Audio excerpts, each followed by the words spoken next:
ওপারে জান্তা বনাম আরাকান আর্মির রণক্ষেত্র, এপারে টেকনাফ সীমান্তে চরম আতঙ্ক।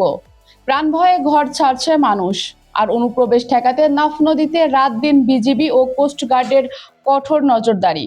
কি ঘটছে মিয়ানমার সীমান্তে জানতে হলে ভিডিওটি শেষ পর্যন্ত দেখুন। মিয়ানমারের রাখাইন রাজ্যে জান্তা সরকার ও সশস্ত্র গোষ্ঠী আরাকান আর্মির মধ্যে চলমান সংঘাতের কারণে টেকনাফ সীমান্তে এলাকায় চরম উত্তেজনা ও আতঙ্ক বিরাজ করছে।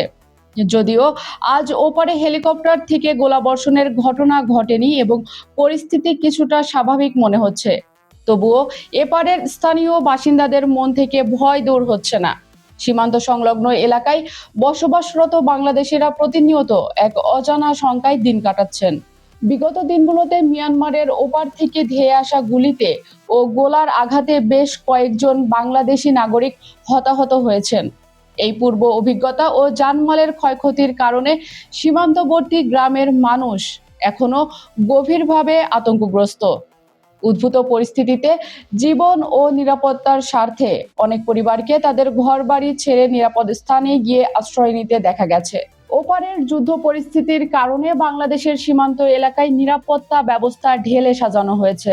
বর্ডার গার্ড বাংলাদেশ সীমান্ত জুড়ে তাদের নজরদারি ব্যাপক হারে বাড়িয়েছে।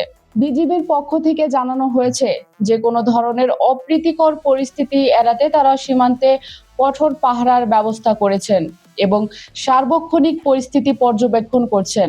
একই সাথে টেকনাফের পাশ দিয়ে বয়ে যাওয়া নাফ নদীতে কোস্টগার্ড এবং নৌবাহিনীর টহল জোরদার করা হয়েছে। মিয়ানমারের অভ্যন্তরীণ সংঘাতের জেরে যেন নতুন করে একজন রোহিঙ্গাও বাংলাদেশে অনুপ্রবেশ করতে না পারে সে বিষয়ে অত্যন্ত সতর্ক ও কঠোর অবস্থান নিয়েছে দেশের সীমান্ত ও উপকূল রক্ষা বাহিনীগুলো। 2017 সালের বড় ধরনের রোহিঙ্গা ঢলের পর থেকে ওপারে যখনই সংঘাত তৈরি হয় তখনই বাংলাদেশে অনুপ্রবেশের চেষ্টা বা ঘটনা লক্ষ্য করা যায়। বর্তমানে টেকনাফের ক্যাম্পে থাকা বেশ কিছু রোহিঙ্গার সাথে কথা বলে জানা গেছে তারা ওপারে থাকা তাদের আত্মীয় স্বজনদের খোঁজ খবর রাখছেন। তারা জানান, মিয়ানমারে যে সরকারই আসুক না কেন রোহিঙ্গারা বরাবরই নির্যাতনের শিকার হচ্ছে। চলমান এই জান্তা আরাকান আর্মি লড়াইয়ের মাঝেও সাধারণ রোহিঙ্গারা ব্যাপকভাবে ক্ষতিগ্রস্ত হচ্ছে বলে ক্যাম্পের বাসিন্দারা উদ্বেগ প্রকাশ করেছেন। সব মিলিয়ে মিয়ানমার সীমান্ত এখন উত্তপ্ত, আর যে কোনো মূল্যে অনুপ্রবেশ ঠেকাতে এবং দেশের নাগরিকদের নিরাপত্তা নিশ্চিত করতে সর্বোচ্চ সতর্ক অবস্থানে রয়েছে বাংলাদেশের সীমান্ত রক্ষা বাহিনী। মিশকাতুল সুইটি, খবর সংযোগ।